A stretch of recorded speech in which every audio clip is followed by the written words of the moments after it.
Puji Tuhan, ada teman-teman yang mungkin baru pertama kali hadir di gereja kita. Jadi sesuai yang diwartakan tadi, gereja kita tahun ini sedang belajar eksposisi Injil Markus, pasal demi pasal, ayat demi ayat. Jadi yang teman baru datang pasti ketinggalan. Oleh karena itu boleh ditonton semuanya dari pasal 1 ayat 1 di GKTI Raja Daud, YouTube-nya.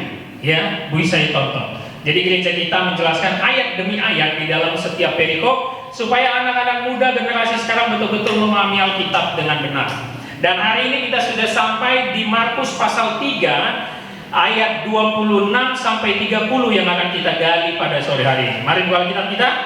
Markus pasal 3 ayat 26 sampai 30.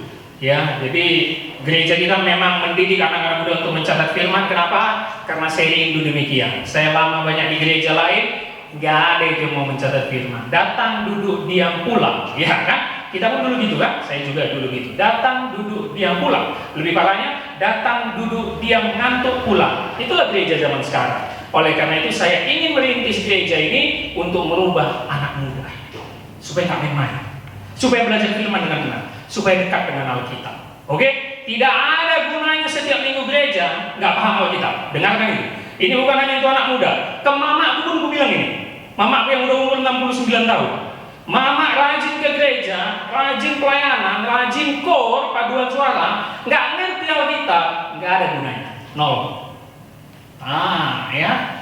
Karena Alkitab fondasi dasar kekristenan dan gereja, bukan rajin pelayanan, bukan rajin masuk gereja. Itulah yang harus ubah mindset kita. Amin.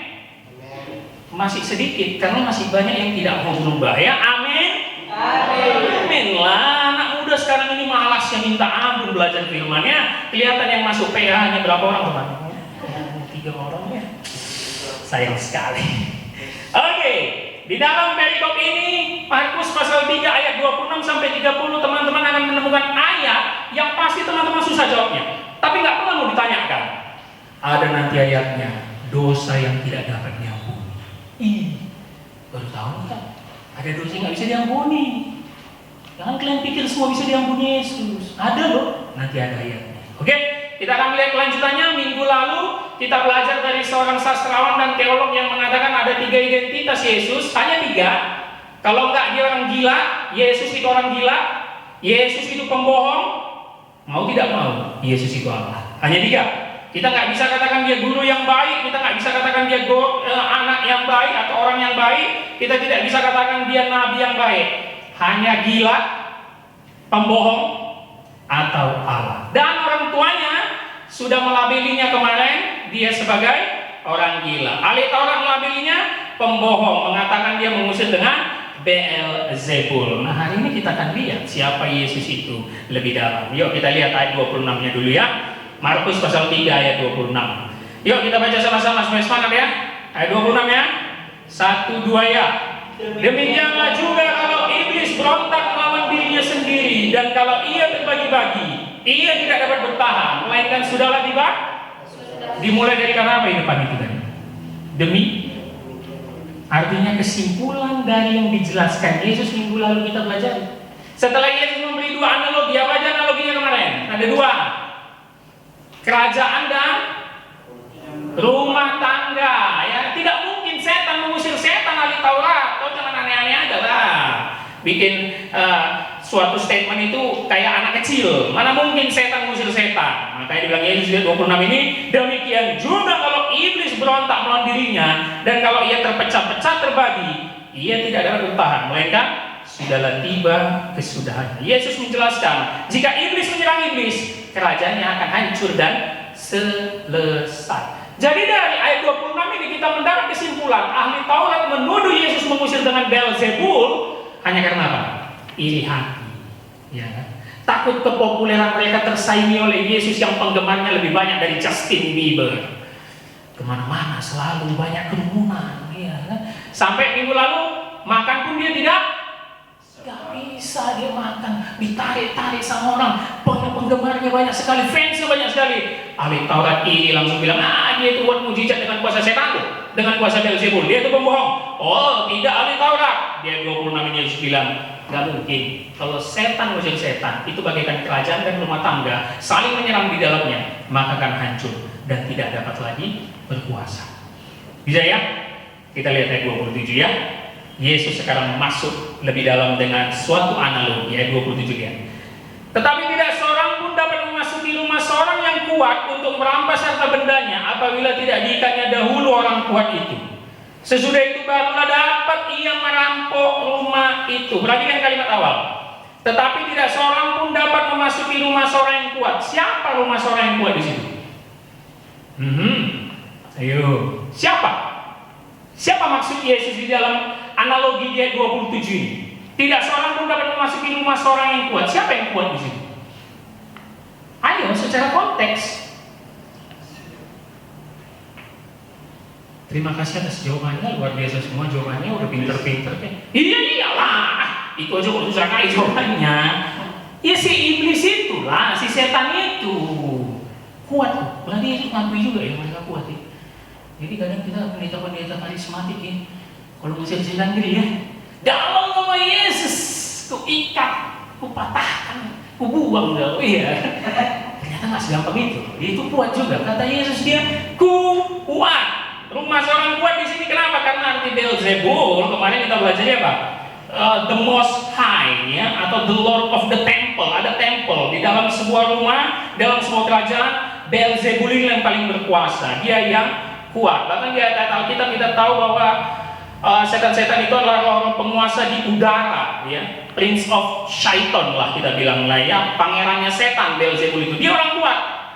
Tapi Yesus bilang apa? Untuk merampas harta bendanya apabila tidak diikat dulu orang kuat itu. Sesudah itu barulah dapat ia merampok rumah itu. Siapa yang mengikat orang kuat itu?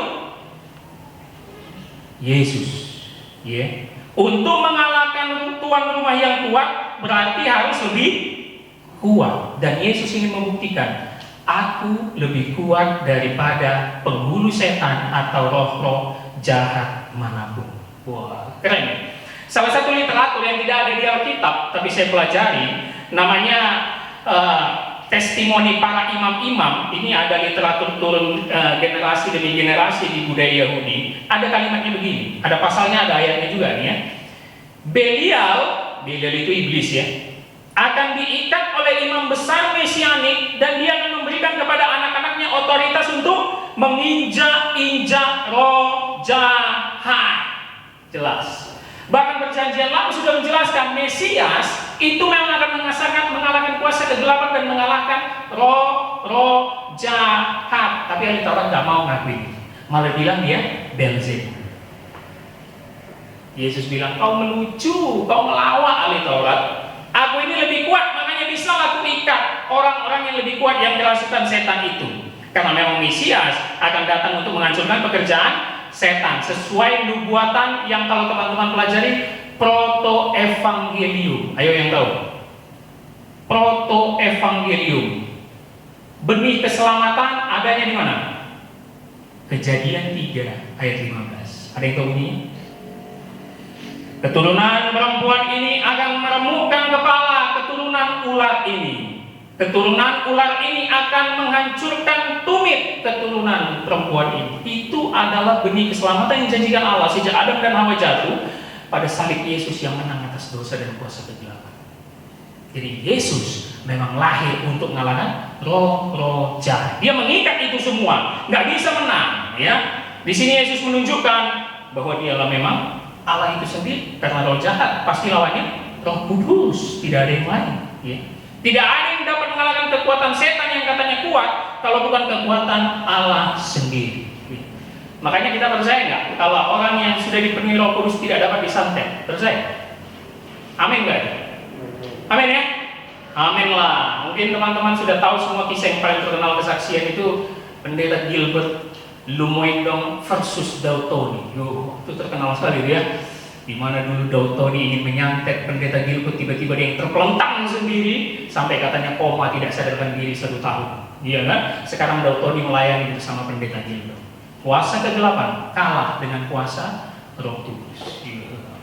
Makanya kalau musir setan yang seperti saya bilang tadi kan, kami ikat. Wah, setan yang berbuat ikat apa kali-kali. Lalu apa dibilang penilai? Kami patahkan, kretek, patah ya. Nggak ada yang bisa melawan kuasa Roh Kudus. Semua pasti kalah. Itu maksud Yesus. Bahwa dia memiliki kuasa yang lebih besar daripada kuasa setan ya, yang menguasai diri seorang kalau kerasukan. Sudah mulai jelas ahli Taurat seakan-akan Yesus ingin meledek mereka ya. Itu analogi. Sekarang ayat 28, yuk kita perhatikan ayat 28. Yesus lebih dalam. Dia udah nggak mau pakai analogi lagi sekarang. Terang-terangan ya. Aku pengen teman-teman kita baca sama-sama supaya teman-teman mengerti ayat ini. Ayat 28 ya. 1, 2 ya. Aku berkata kepadamu, sesungguhnya semua dosa dan hujat anak-anak manusia akan diampuni. Ya, semua hujat yang mereka. Seharusnya kita sambut dengan kalimat apa ini? Ih, sombong kali kali. Amin. Karena ada kalimat sesungguhnya semua dosa dan hujat anak-anak manusia akan diampuni. Inilah Injil teman-teman, kabar baik. Semua dosa diampuni loh. Perzinahan, perselingkuhan, penipuan, pembunuhan, pencurian diampuni dalam nama Yesus. Amin. Wah, ini berita gembira untuk kita. Juli yang mungkin kalau nanti mau sampai berapa Juli? 80 kita bilangnya, sekarang mau 20, berarti 60 tahun lagi misalnya Juli meninggal. Ini misalnya, ya bisa. Ini misalnya. Nggak sampai ya. Terlalu lama itu ya, 80 tahun terlalu lama ya. Misalnya teman kita Juli menikah 80 tahun, di umurnya 80 tahun, dia masuk ke dalam penghakiman kekal di hadapan malaikat, memegang buku kehidupan. Dibuka buku kehidupan Juli tertunduk lesu gini. Juli Mardianus. Nih, kusebutkan berapa dosamu selama 80 tahun ya. Dosamu 80 triliun 937 miliar 271 juta bla bla bla bla. Mengenai 80 triliun dosamu, Juli. Yang adalah menipu, menyakiti hati wanita. Juli ini playboy, ngeri ini. Yang adalah nipu orang tua. 80 triliun Juli yang tertunduk lesu di hadapan malaikat. Mau kita apakan ini Juli? 80 triliun ini mau kita apakan? Kau tahu konsekuensinya ini kan? Kau tahu kan? Untunglah Juli teringat pernah melayani di GKT di Raja Daud, ya kan? Kata Pak Pendeta Haro, malaikat, aku memang manusia berdosa, aku tidak layak masuk surga, tapi darah Kristus yang menebus aku, mengampuni aku untuk bisa masuk surga. Hebat kali pembelajaran kau Juli, masuk surga. Woi, langsung Juli masuk surga karena Juli tahu dalam Yesus semua dosa diampuni. Amin ya. Timothy dipanggil ketika mati, nanti Timothy sini lah. Aku tahunya banyak kali juga dosa kau kan. Cuma aku tengok makin rajin kau pelayanan di GKT Raja Daud. Masuk surga tau. Mantap kok ini. Holong sini kok. Ini kurang ajar ini holongnya. Sini kok. Ini sebenarnya aku mau muntah ya muka kau nih kata malaikat. Tapi aku tengok makin mantap bertobatmu, pelayananmu makin rajin di GKT Raja Daud. Masuk surga lah. Dari 3 analogi itu apa syarat masuk surga? Pelayanan di GKT Raja Daud ya. Itu dia syarat. Jadi semua dosa diampuni. Itulah Injil, itu berita gembira. Ingat ini dari mulut Yesus langsung ayat 28 ini. Tapi teman-teman harus garis bawahi kalimat awalnya tadi apa itu? Aku berkata kepadamu. Lagi-lagi apa ini? Otoritas. Yang dalam bahasa Yunaninya ego emi. Ya kan? Ini sepadan dengan kalimat Allah dalam perjanjian lama. Yang ketika Allah menyatakan dirinya kepada Musa, aku adalah aku. Itu sama dengan aku berkata kepadamu. Seakan-akan Yesus menyamakan dirinya dengan Allah dan memang dia menunjukkan dirinya Allah. Dia berkata semua dosa atau hujat anak manusia akan diampuni. Ini suatu kalimat yang menenangkan hati kita bahwa ada pengharapan di dalam Yesus untuk masuk surga. Hanya Yesus yang bisa menjamin ini semua dosa diampuni. Tapi coba kita lanjutkan di ayat 29. Yuk sama-sama kita baca supaya makin paham ya. Ayat 29. Yuk. 1, 2 ya. Tetapi apabila seorang menghujat Roh Kudus, ia tidak mendapat ampun selama-lamanya melainkan Yesus ini bercanda rupanya. Ada kata tetapi rupanya. Tapi ingat, Konteks ini, Yesus bukan lagi bicara secara publik, bukan lagi bicara kepada murid, tapi khusus kepada ahli Taurat. Dia sudah menuju ahli Taurat. Tetapi apabila seorang menghujat Roh Kudus, ia tidak mendapat ampun selamanya. Saya yakin ini ayat yang paling sulit dijawab orang Kristen, bahkan anak teologis kan. Betul ya? Kalau langsung ini tadi kulontarkan, pasti banyak nggak bisa jawabnya. Apa ya, kok menghujat Roh Kudus nggak bisa diampuni ya? Yang menjadi kita kritisi, kenapa menghujat Roh Kudus? Menghujat Yesus boleh? Menghujat Yesus tetap diampuni? Kenapa mesti Roh Kudus ya? Menghujat Allah Bapa boleh? Menghujat Yesus boleh? Menghujat Roh Kudus kok nggak boleh? Emang ada apa dengan si Roh Kudus ini?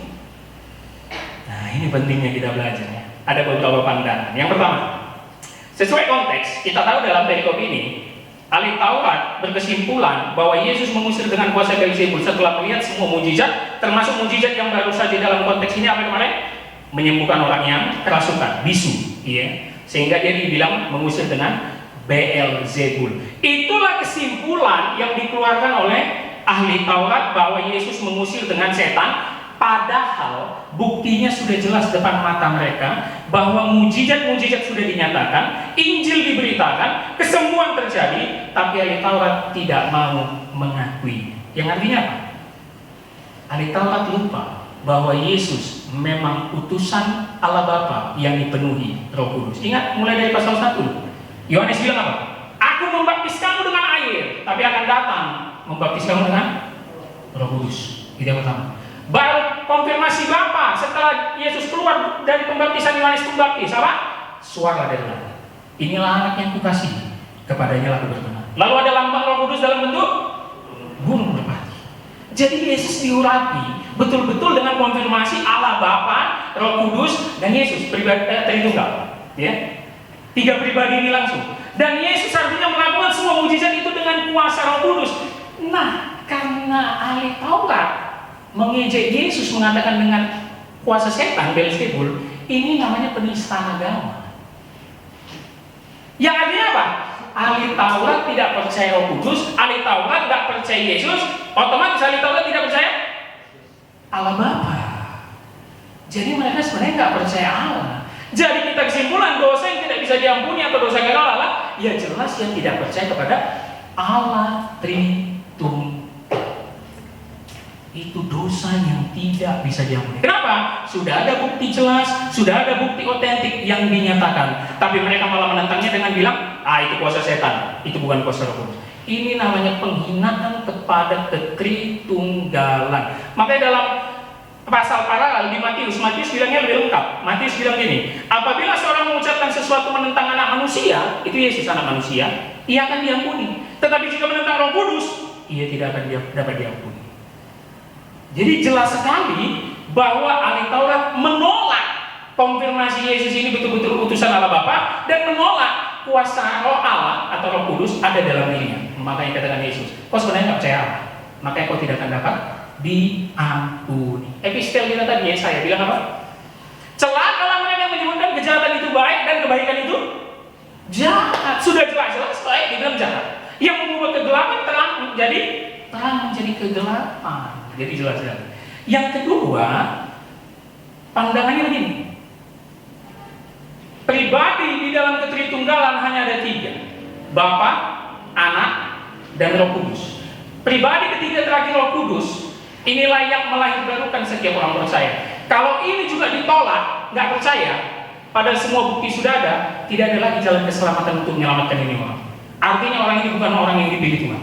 Ngerti ya? Karena semua tolaknya. Aku nggak percaya Allah, aku nggak percaya namanya Yesus, aku nggak percaya juga itu kuasa Roh Kudus. Maka inilah ciri-ciri orang yang ditolak oleh Allah. Dosanya kekal, hatinya keras dan bebal. Pasti banyak kita jumpai orang seperti itu. Tapi nggak usah takut, karena banyak orang belum mendapat pemahaman sempurna tentang ketritunggalan. Maka kalian belajar yang kemarin itu kita lihat Juli di PA Tritunggal, ini sayang sekali kalian. Kami lagi bahas Tritunggal kemarin kan. Pertanyaannya, oke? Untuk teman-teman nih. Kalau ada teman kita dari agama sebelah, bilanglah keluarga kita, tapi beda agama sama kita. Dia menghina terus, menghina si Juli nih. Juli, apanya kau itu? Nyembah Tuhan kau itu kok 3. Adalah namanya Allah Bapa, adalah namanya Yesus, Ada yang Roh Kudus. Roh Kudus itu apa sih? Roh apa sih? Roh nggak jelas ya? Roh halus ya? Diejek-ejeknya. Jadi, saudaramu itu diampuni nggak dosa? Diejek-ejek Roh Kudus, dibilangnya roh halus itu. Nggak diampuni. Ada yang bilang diampuni? Yuk, supaya teliti kita dengan ayat ini. Diampuni atau enggak? Jadi langsung kau bilang sama saudaramu, diam kau, masuk neraka kau, gitu ya. Bisa diampuni. Bingung ya? Kenapa? Karena saudaramu mungkin belum mendapat bukti yang jelas. Dia belum pernah baca Alkitab, dia belum pernah mengerti apa itu Tritunggal, sehingga dia asal nyebut. Itu masih ada peluang di zaman Tuhan. Ahli Taurat sudah menyaksikan semua bukti, tapi tetap menghujat Yesus. Makanya dibilang dosanya tidak dapat diampuni. Makanya itulah tugas kita menginjili saudara kita yang nggak ngerti itu. Kita kasih tahu, kau harus belajar dulu yang namanya Tritunggal, jangan asal-asal. Makanya itu penting harus dipelajari ya. Makanya guru-guru sekolah minggu sih, Novrin ya. Novrin guru sekolah minggu kan? Betul ya? Aku mau lempar pertanyaan tuh Novrin ya. Kalau adalah anak didik Novrin, diejek-ejek di sekolahnya karena dibilang nyembah 3 Allah, besoknya dia mengadu kepada Novrin. Miss Novrin, sambil nangis gitu kan karena dipermalukan ya kan? Miss Novrin, kok kita dibilang nyembah 3 Allah, Miss Novrin? Pertanyaan untuk Novrin.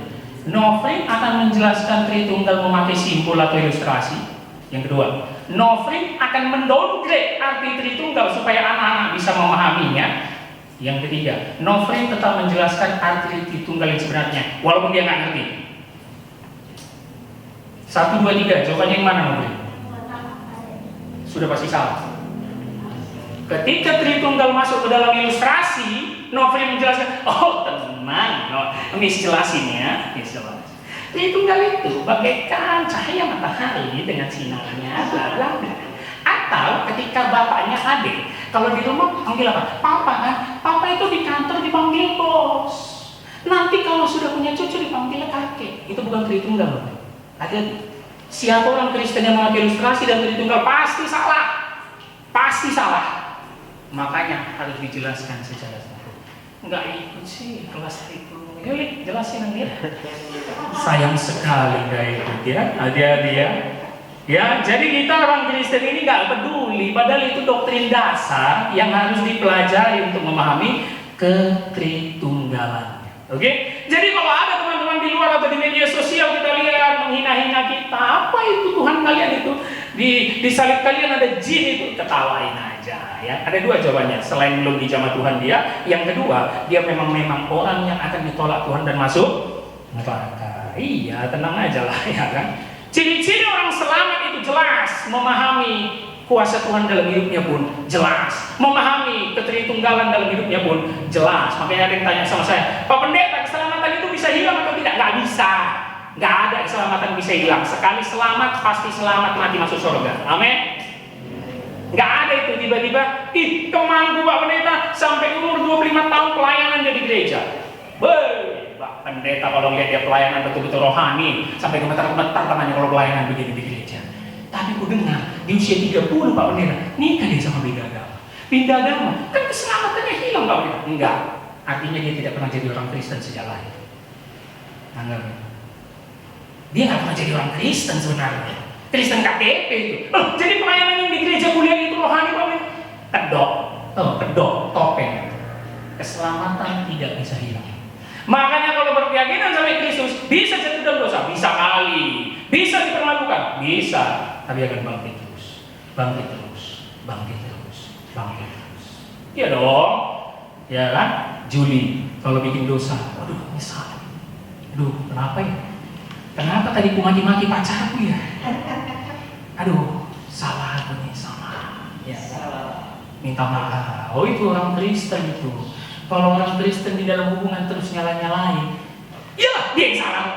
Dia harus dia yang datang duluan minta maaf sama Bapak Pendeta. Aku tak sudi datang minta maaf sama dia, karena dia yang salah, aku yang benar. Ya. Itu bukan orang Kristen pasti. Gak usah banyak kalian kayak gitu ya.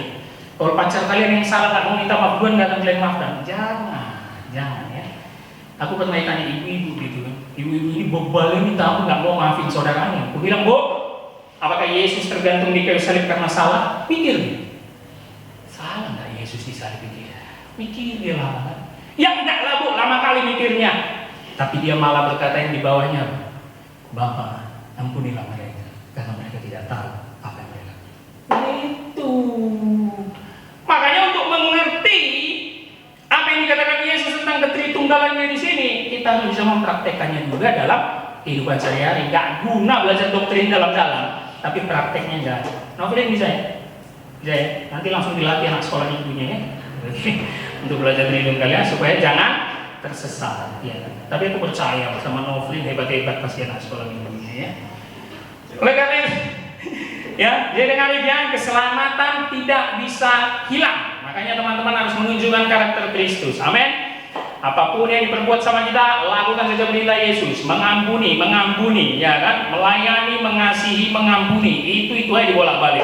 Pak Pendeta, tapi kalau difitnah-fitnah, diomongin orang terus, lama-lama hati ini emosi juga, Pak Pendeta. Namanya manusia. Tenang, ikuti ciri Yesus. Yang mana Pak Pendeta ciri Yesus? Waktu disalib. Waktu disalib ada berapa penjahat? 2 ya? Kiri kanan ya? Yang pertama ngeledek kan? Dia bilang gini, Yesus, katanya kau Mesias, coba kau selamatkan dirimu dan selamatkan kami. Betul? Yesus gini doang, nggak penting banget ya orang. Kalian baca teks Alkitab, tidak ada jawaban dari mulut Yesus. Nah, itu pentingnya bacanya teliti, nggak ada jawabannya. Lihat nanti, itu proses penyaliban Jumat Agung. Nggak ada, ketika orang itu menolak Yesus, nggak ada teks Alkitab Yesus menjawabkan. Tapi ketika yang di sebelah, bro, kita ini layak dihukum, bro. Tapi kalau dia ini enggak, bro. Yesus, ketika kau masuk, ketika apa? Ketika kau, ingatlah akan aku ketika kerajaanmu datang ke dunia. Yesus jawab apa? Yesus jawab apa? Jawab, ngoleh ngomong solo dia, ya kan? Hari ini juga kau bersamaku di Firdaus. Omongan negatif nggak usah. Iya, omongan positif harus. Iya, jadi kalau Juli datang kepada kalian, tolong bagi dulu duitmu, gini aja, nggak usah direspon. Ini omongan negatif nih, nggak usah direspon.